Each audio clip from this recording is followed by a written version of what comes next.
Light flashing. The starter hit the button. They're off and racing. The Persian God a little slowly into stride. Non-reflective drops out. The first to get going.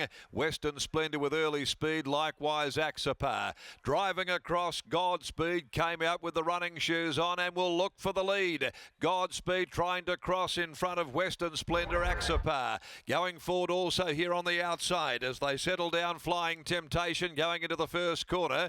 A length and a half behind those to God's Hammer, who's in between horses. Next of all on its outside is Irresistible Man as they come down the side. They're all sisters outside of those, nearly 4 deep. Back on the inside of them, Head and Shoulders, a length and a half further back behind them, Countersunk. Trickster sits on its outside. They're followed further back on the rail by Paul Party, and further back behind those as they come to the turn is Godspeed coming around the turn, or at least the Persian God. It's well off the pace, non-reflective back there as well, so's Ronnie's Secret. They reach the 300 metre mark and Godspeed. It's Godspeed out clearly at the 200. In fact, drops a gear, Godspeed. It's raced away now from Western Splendor. Godspeed opening right up, non-reflective, Head and Shoulders battling out the minors, but this is going to canter in. Oh, it's an arrogant win. He pricked his ears up and he turned off the ignition and just let him cruise down to the line, idling. Godspeed, brilliant win from Head and Shoulders. Also there, Western Splendor making up ground on the outside was the Persian God with non-reflective in that battle for the minors. God's Hammer just battled away behind those, and back with it as well Countersunk, Paul Party, Axopar, Trickster, Ronnie's Secret. Further back then came They're All Sisters, and they were followed home then by Flying Temptation, which beat one to the line, Irresistible Man. Wow. Wow, oh wow. Godspeed, off an exceptional debut, has stamped himself as maybe being something a little bit out of the ordinary. This has been an awfully arrogant victory. Clint Johnston Porter roused him up for about 50 metres of the race. That's all he had to do. The others were just battling for the minor crumbs. And CJP had a sustained look across to the infield board and just turned this horse off. And he cruised down to the line and made them look second rate. Godspeed from the Gangemi stable. This will get them excited by Playing God. Part owned by Gangemi Thoroughbreds, G. McNally, Bill Beeman, J. Visa Mercon Racing, Gary Dickey. They might have a very, very special 3-year-old on their hands with his performance this afternoon. Defeats number 10, Head and Shoulders second, Stephen Parnham third, home number 4. Western Splendor battled well. Non-reflective picked up 4th, and then the Persian God.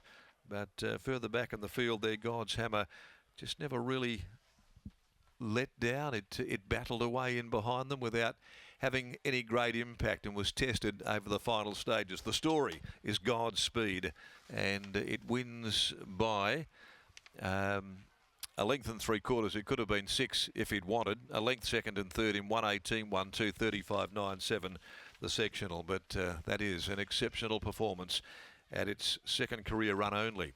The MC Polytrack Handicap, it's race 6 coming up at 25-4. It's over 1200 Allentown High Pressure.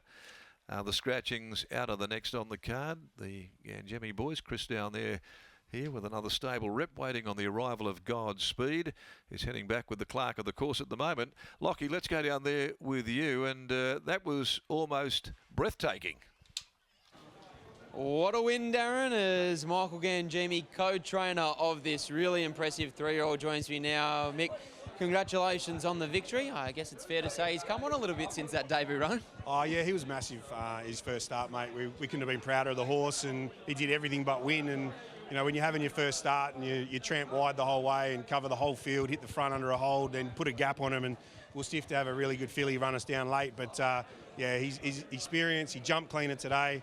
We just left it to Clint. Said go forward, go back, see how he jumps. And when he got to the front, this also run through brick walls. So he does it at the track. He's done it at the trials. He done 2 laps at the trials. He couldn't pull him up. So we know if he can actually find the front, he will just keep rolling. So when he found the front, we're real happy. He's clearly such a versatile horse, coming from back in the field last start, leads today.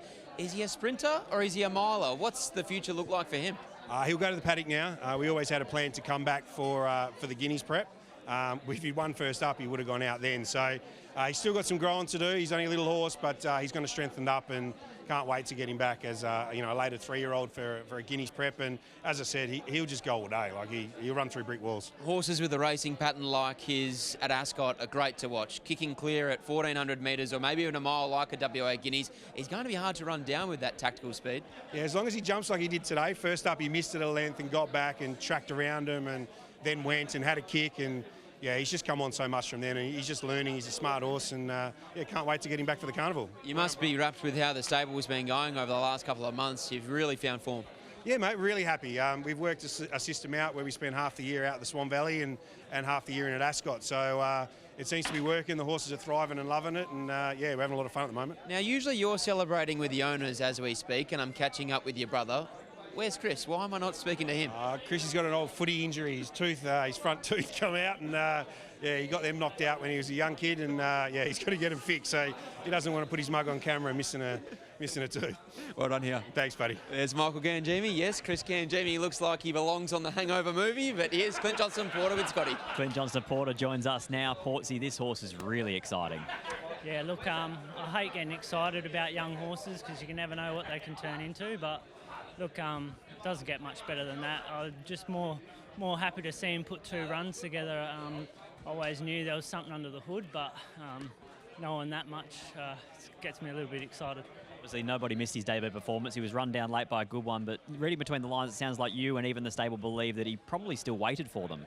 Yeah, he was just new to it all, like just everything about him. He's such a raw horse. He comes out on the mountain track with his head in between his legs, having a little play, and can't pull him up after the race. And look in the run the other day, he would have ate up the winner, eventual winner, but he was just waiting for him, and unfortunately in these type of races you can't. Congratulations, mate. Well done. Thank you. There's Clint Johnson-Porter. I dare say that will be win of the day. He combines with Chris and Michael Gangemi and a seriously nice 3-year-old by playing God in Godspeed. Cannot wait to see him set for a WA Guineas next time in.